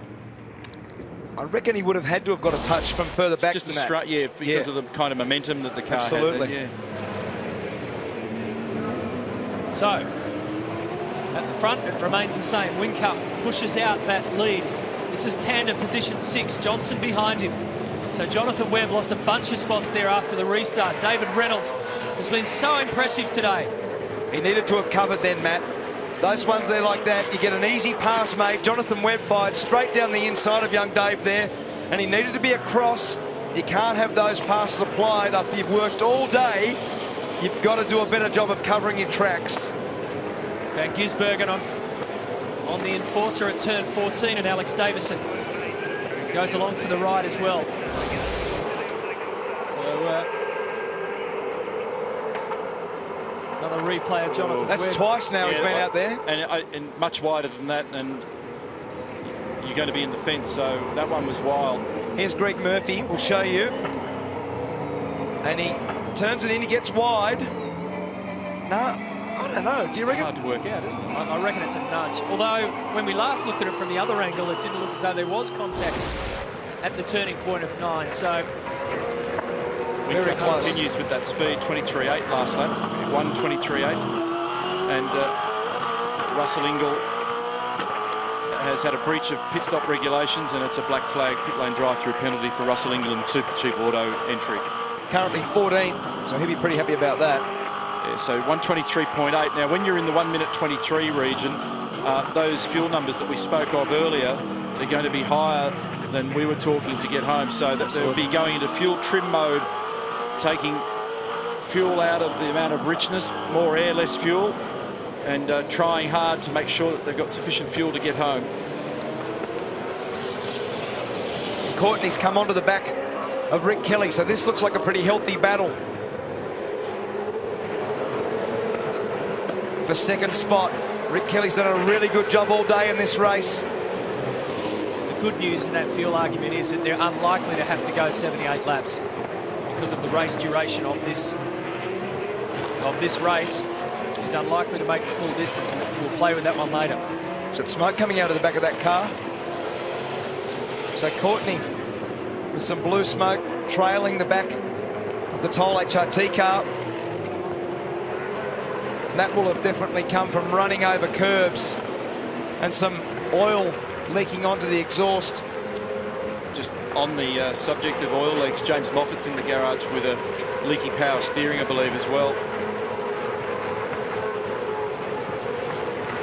So your top 5 are Whincup, Kelly, Courtney, Winterbottom and Dumbrell. Dumbrell's just done the fastest second sector of the race, so his speed is very impressive. He's actually catching his quasi teammate at FPR, Mark Winterbottom.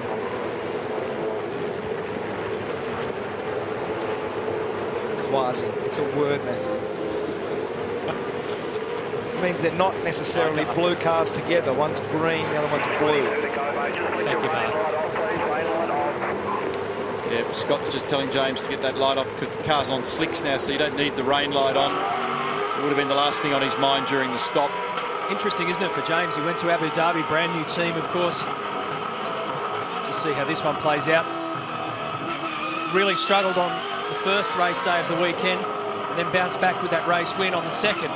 Comes here had a hell of a time yesterday, but now is in the top 3 in a podium spot with less than 20 laps to go, or about 22 laps to go. So first race days of the weekends haven't been working for James and his new team for a varied number of reasons, but the second one, it's all starting to come together. Now, Mark Dutton's just asked Jamie Whincup to start saving as much fuel as you can, quote unquote. He's just done a 1:23.7, so they're still, like I said, they're still concerned about just trying to get there. And he could do that at the moment because he's got a 4.6 second lead. So he's bought himself the buffer. James has got a very tough task here because he's got some pace, but you don't need to step very far wide of the line to find patchy wet. And if you do, and you put too much load on the car under brakes or side and lateral load on the car where there's a little patch, it'll jump away from you, and we've seen ample evidence. 5 on your front bar, 5 on your front bar, and 3.5 on your rear. So it's stiffening up the front of the car a little bit to just compensate for the change and the wear in the tyres and the change in the chassis behaviour of this car. A little bit concerned, I'm sure, in the bunker and looking at telemetry at the Toll Holden Racing Team for the source of that oil smoke. They'll be looking at temperatures, and it got worse then when he clobbered whatever it was over the top of the curb. So Absolutely. It'll be a loose oil fitting. It'll be something with, I'd suggest, with the power steering or one of the oil coolers. You climb so many curbs here like that one, and then the margin is just fractional between the top of the curb and the various bits on the bottom of the car. And FPR are saying, are you getting any oil on your windscreen from that car in front of you? What do you reckon the answer would be? Absolutely. I'm getting covered in it. That's a driver answer, Neil. That's right. It's a driver answer. He should be black flagged. So this has been good for Rick Kelly, because when you're in these sorts of battles, what you do is you start going for Mark Winterbottom. You look back and you say, go Frosty, because he is in strife now. Oh.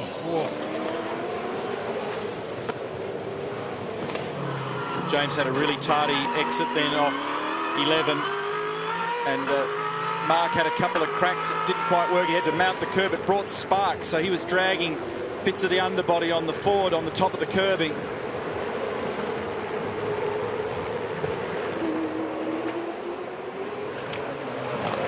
So what I was saying is that Rick Kelly, look at this. So this is the spot that Neil was talking about. As they turned into turn 13, he had to fire across the curb to try to stop contact with James Courtney. But for Rick Kelly, there's a little breathing space now. So he'll be going as hard as he can. But remember, they've still got to conserve fuel. And remember, the last time we checked in with Jamie Whincup, the message was conserve as much as you can. He had a 4.6 second lead at that stage. In conservation mode, he's now got a 5.7 second lead. So he's managed to build the gap. Race control's also monitoring car number 1, James Courtney. They've just sent the message out. Keep an eye on that. They want to see whether there's any oil. That'll be a response to a message on the local area network, the LAN. And I'm sure that some teams have written in and said, can we have a look at this, please?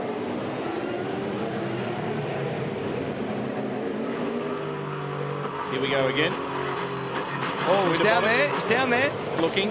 That's a bump. Here we go. And there's the drag race. So the factory Ford versus the factory Holden. That's right on the margin, that one. And James will argue the point down into turn 1. It's probably fortunate for Frosty, because if he bumped and passed and got the gain from a bump, he could get some intervention from this tower. The other thing for Mark Winterbottom is he had to be careful coming into the chicane there. He had to get his wits about him, because he's got 2 strikes next to his name. That's right. He doesn't want any more at this stage of the race. So you have to think twice about that. Yeah, good point, Matt. Big sideways moment there for Courtney, and he's got him. This is turn 7. Massive oversteer moment there for James Courtney. Nice work. 19 laps to go. Keep your head down. Got a good fast car. He has got a fast car, and now that he's clear, I'd say he'll pull well clear. Yeah, and I don't know that James's car will be as fast as he wants it to be forever. The temperatures are actually climbing up on that car, so the vital signs aren't good. Engine or transmission? No, engine, Neil. Thanks, mate. So, Well done, Larko. He didn't need to do that. It's frustration. And Paul Dumbrell couldn't get it out of gear then, so his car was on the rev limiter. So it means that James's teammate is next in the queue to take aim at number 1. So Dumbrell wraps around. So the order now is Whincup, Kelly, then Winterbottom. Okay, mate, just nice and smooth. Think about your bars. If stiffening have helped, you've got plenty more to go for. That's Paul Dumbrell. They're talking to in 4th position. Courtney trying to hold on to top 5 on lap 61 on this Sunday race day at Clipsal.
Closing stages of the Clipsal 500 here on 7. Hope you're enjoying it. It's been a fantastic race weekend. It's not over yet by any means.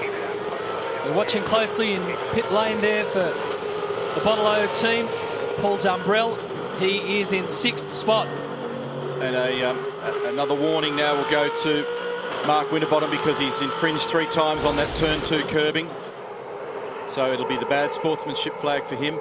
That's Paul Dumbrell wide at 14.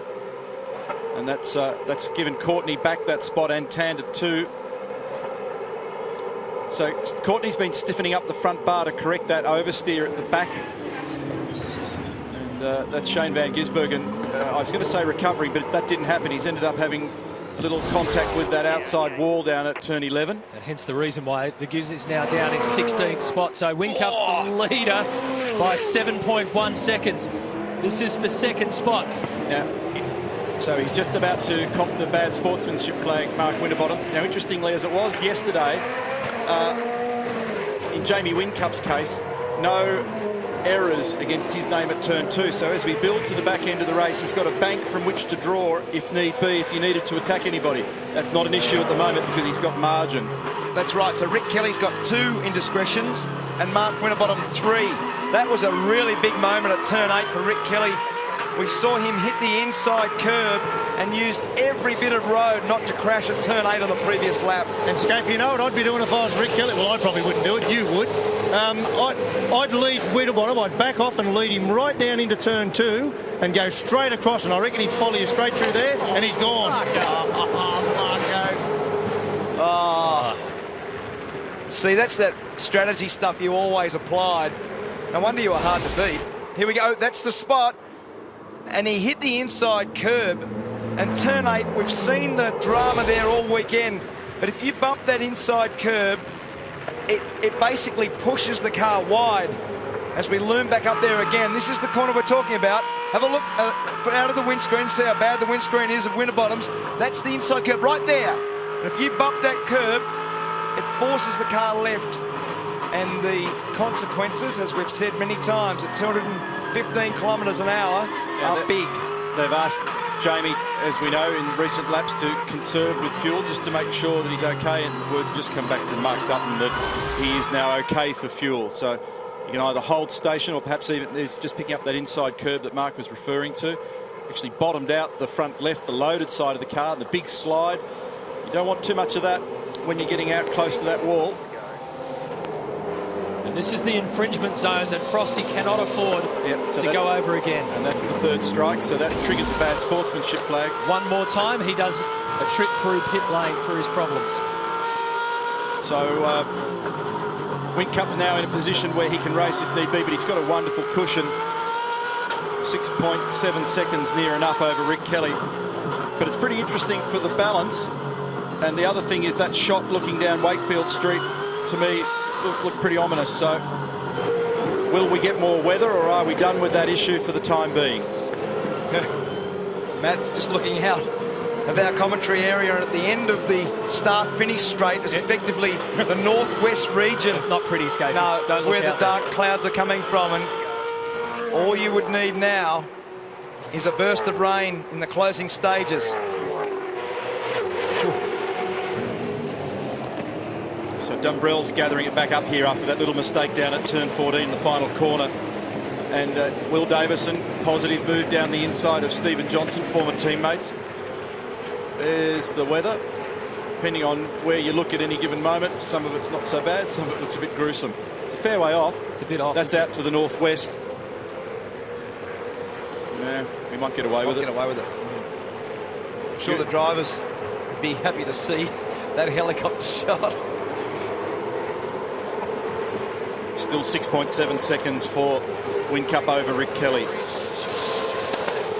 And Courtney and Winterbottom are basically doing exactly the same race speed at the moment, and the trimming that Courtney's made to his car has actually elevated him slightly in lap speed over Garth Tander. He's eased away, and ironically, we're not seeing evidence of those smoke puffs anymore from James' car, so it's either burned it off or the temperatures have normalised or the issue's just gone away.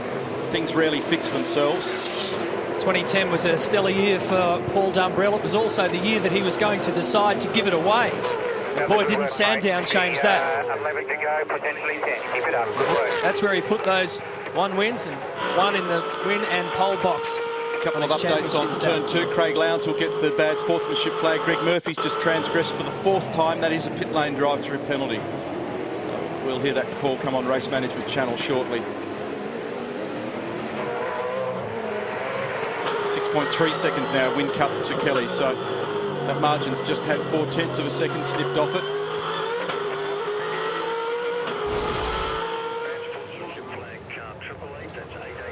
confirmation from race director Tim Schrenken that car 888 bad sportsmanship flag for shortcutting at turn 2. Could that be any closer? Bad sportsmanship flag, car 888 shortcutting at turn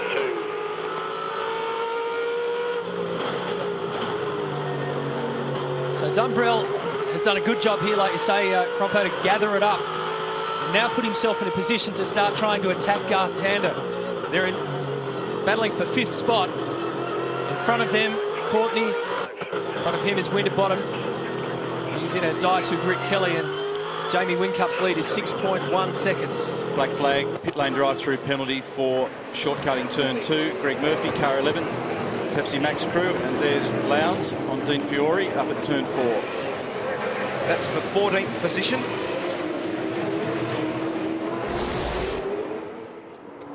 There's Tim Slade coming through, and then David Reynolds bouncing straight over. Speared the car towards the left there for a split second, but he got it together. It would be prudent to do some crack testing on some of these cars next week, I should think, when they go back to the workshop, just to make sure. All of the teams have crack testing like the aviation industry, so all the components are live. What Neil's saying is all the steering and suspension components will certainly be crack tested. Make sure you don't miss that tonight on 7. The grand final of Rexona's Australia's greatest athlete, Frosty, in that picture as well. And it'll be interesting here to see if he can. Number one, he needs to get past Rick Kelly, and then it's a hell of a job to try and hunt down Jamie Whincup, who's some 6 seconds further up the road. Frosty's had good form here, but he's never won a race at Clipsal. It would top off a good day for Ford Performance Racing. Will Davison started from pole position, had his battles in this race. But right now, Frosty's on the podium. That's where he finished on the corresponding day last year, 3rd. And Will Davison saying he can't turn that car at the moment, so the balance is not good in that car for the pole sitter. He's down the order slightly. We saw evidence a moment ago, the onboard shot, Mark Winterbottom making a fuel mixture adjustment as a response to the command from Campbell Little, his engineer. Each team's got its own method of adjusting the rich or lean fuel mixture, and here's a problem for Jason Bright, pointing in the wrong direction down at turn 9. With the engine control units or the ECUs on these cars, it's up to the teams to determine what those parameters are, just how rich or how lean they may be. So, and there's no set methodology of doing that. You can use any type of switching mechanism or any sort of adjustment, make your own settings, but typically most of them have got 4 to choose from, either rich or lean. Yeah, and Neil, just in that though, I mean, it's a good initiative to get rid of a whole lot of other bad stuff they were doing to get economy. Those parameters are quite broad, and I've got to say I don't agree with the concept of leaning your car off till you damage your engine to get home. Nothing real clever about that. The real clever guys get their engines home, pistons are still in good condition, and get the fuel economy. That's the battle. That's the game. It's a good game. Amongst all those stats of Rick Kelly's career, of course, the big highlight was the V8 Supercar Championship in 2006. But remember, he won the Clipsal in 2007. His brother won on Saturday, Rick won on Sunday. And this is a really good big battle. go here. It's a great battle. You can sense from the body language, it's an anti-roll bar adjustment there. He uses his thumb to release the mechanism and then repositions the lever. I think that's the front anti-roll bar on that car, but I'm not 100% sure. And we often say the differences in the way the teams achieve their speed. So have a look for the 2 cars. The black Jack Daniels car of Rick Kelly will get away from the corner, off the corner better, as we pick up on Craig Lowndes down the inside of Tim Slade at turn 4. And a big slide, and Tim goes back by the local Adelaide young bloke who's probably been, in terms of the Stone brothers, they've been uncompetitive compared to how they started the year. That was Jeremy Moore just looking on at Craig's antics at turn 4. What I was saying is that the 2 cars achieved their speed differently, and you'll see the FPR car maintain the momentum in the mid-corner speed very well. Probably the benchmark car in the field, but Rick Kelly's car comes out of the corner. Its drive traction is very good. And Winterbottom very conservative through turn 2 to ensure that he doesn't step over that electronic line.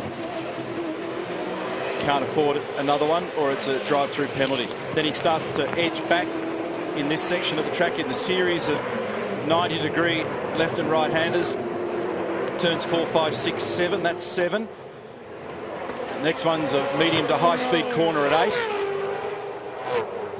Here's our leader, 5.2 seconds now. We'll show you what the gap looks like.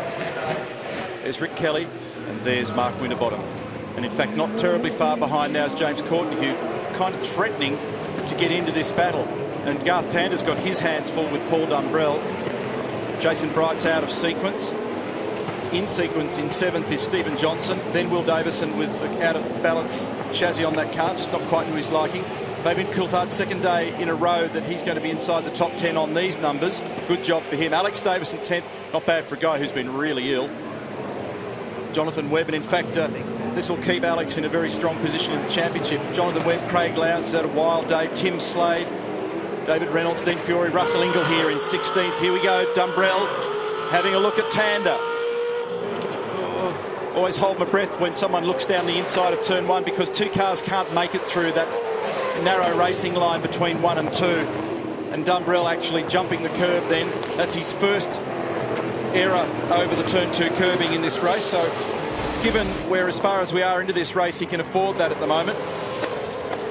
And he's actually given Garth a little bit more than a tap down there. It was actually a pretty significant nudge. You feel those in the cabin. It's enough to make you correct what becomes an artificial oversteer in the car. You have to reset your throttle. It's a bit unsettling, and depending on how hot and crank you are and where you are in the race, the circuit breaker sometimes jumps out in the brain as well. And of course, that's the whole point of it. That's why it's being done to you. Hot and cranky. Well, if you're 21st, you'd be quite prepared to have a full-blown stoush, but if you're leading the race, you might be a little bit calmer about it. So Jamie Whincup from Rick Kelly, Mark Winterbottom, James Courtney, and the battle that you're looking at right there is Garth Tander, and we're on board with Paul Dumbrell in 6th position, ranging up onto the back at turn 14. Garth Tander. Yeah, you were inquiring there before about James Courtney's car. Just been down there and had a chat to those guys. That temperature still is way up. It's very hot, but it's normalised, so it may make it then. You'd expect something like maybe a cracked cylinder head. Now, I don't know if this fuel race is over yet, because it stayed dry. I was having a chat to Mark Dutton, Jamie Whincup's engineer. I said, how are you going for fuel? And he's a little bit evasive. I said, how are you going for fuel? He said, no, we're right, we're conservative. I said, show me the number. 0.8 kilos, 0.8 of a kilo at the end of the race. They've got Jamie to pull it up, conserve the car, conserve the tyres. He's got that out to about 2 kilos left at the end of the race. Now, we know they've got good economy, so that says there's a lot of others that don't, and you try and pluck information out of these blokes down here. Fair dinkum, it's like trying to pluck dollars out of your wallet at the bar gave you. But I tell you, I reckon it's close. It's not over yet. Yeah, it's a good point. And because it's dry now and the pace has picked up, I knew the numbers would be marginal, but the money out of my wallet. It's a joke, isn't it? But each of them will have to regulate that. They obviously cannot afford now to have to come in at this late point. They've got to deal with what they've got. It's Dave Patterson closest to us, who's engineer for Paul Dumbrell. It's a great little snapshot of the teams who are in this picture. Team Vodafone are trying to balance a bad day for Craig Lowndes on what is a great day at the moment for Jamie Whincup. It looks dark. Looks dark, doesn't it? Yeah, the clouds definitely come over. And by the way, the lead that Whincup has is now down to 4.5 seconds. So Rick Kelly has managed to punch along and punch along. Remember that we know that Jamie Whincup is in a little bit of conservation mode. There's still a bit of drama to unfold here. Dumbrell trying his hardest to get past Garth Tander. And Whincup, because he's got margin, Matt, he can afford to drop the pace off and look after the fuel. That 4.5 seconds is gold at this time of the race. Jack Brabham used to say that the best blokes win the races by the least margin. So for Jamie Whincup, he's got 4.5 seconds to play with, and here's Dumbrell having a dive at Tander at turn 9. Tander will do the crisscross, and he does. Yeah, that was great. Great awareness by Garth. He saw it coming. Paul had to take the risk. He did it. They exchanged places, and again, no paint swapped. Also wonder just how much Garth lured Paul Dumbrell into that It's dark. It is dark. It is getting dark. That's why Jamie's put the lights on. That's the championship points picture as it stands right now. So Alex Davison's copped a little bit of a whack, but as we mentioned, he's been very crook. So it's a good-looking lead. Garth Tander was just told save whenever you can. And he's not talking about his private bank account. Although it is good advice. If anyone's going to heed that, you will. Yeah, that's right, with his dinosaur arms. Just don't reach. Never reach his pocket. Never reach. Look at this. This is Dumbrell sweating all over the back of Tander, who now has been told to go easy on fuel. So remember what happened down at turn 9 last time. They exchange places. He's a fair way back this time, although good mid-corner pace for Dumbrell through there. See the gain. Here he has another look. Oh! That was always going to happen. Yeah, that one was messy. Just at the last second, Paul Dumbrell went abort, abort, abort. Well, and because Garth was a little more defensive this time too. See Garth just starting to angle the car in there as well, and that made Paul change his mind. And that's where it takes two to tango, because Garth moving in the braking area meant that the road was being closed up. So Dumbrell had to take evasive action. Here it is. You watch the car moving across, and he's got to go left, and as he does, swipes him. At that stage, you can hear the rear wheels chattering on Dumbrell's car, so he had the rear brakes locked. Garth would have been like me, I reckon. He would have looked in the mirror coming off 8 and thought he's not close enough. He probably got a bit of a shock that he was able to have a nibble. So here we go again. Second verse, same as the first. Lead at the front, by the way, is now down under 4 seconds between Whincup and Rick Kelly. And there is our race leader. He's closing in on his 6th race victory here at Clipsal, but it's not done with yet, because Rick Kelly can now clearly see the man that he needs to catch to snatch the victory off him. Winterbottom's going with Kelly. Tander and Dumbrell are in a completely separate argument at the moment, and Will Davison started on pole, had wars throughout the last 70-odd laps, and is still going to figure inside the top 10. Had 3 safety cars. We're on lap 76. And this fellow that we're riding with in the Botlow entry, Paul Dumbrell, for Rod Nash Racing, is just 10 seconds off the lead of the motor race. Okay, now I can tell you, I can confirm that this is the last lap that Jamie Whincup starts on. So we're going to fall 1 lap short of the 78 race distance because of a time duration. So now let's see what he does. It's a 3.6 second lead for Whincup over Rick Kelly. He's got a dry track in front of him. He's got ultimate track space, no traffic around him. Now he knows too that this is the final lap. He's done this time and time and time again at this circuit. He's finished every single race that he's ever started at Clipsal. He is unlikely to make a mistake. They know that. The rest of the teams know that. And Jamie Whincup has the lights flashing, which is a bit of bravado coming into turn 8, because he's celebrating a little bit early. He's equal on the all-time winners list here with Marcus Ambrose over the years. 5 race wins for this man. So he's done it all. He's claimed pole positions. The one thing he hasn't done around Adelaide is won in a Holden. Today he's going to rectify that. What a performance from this man. There's something truly special about this guy when he's at the top of his game. And yet again a standing ovation and a tail slide for Whincup as he makes history here at Clipsal.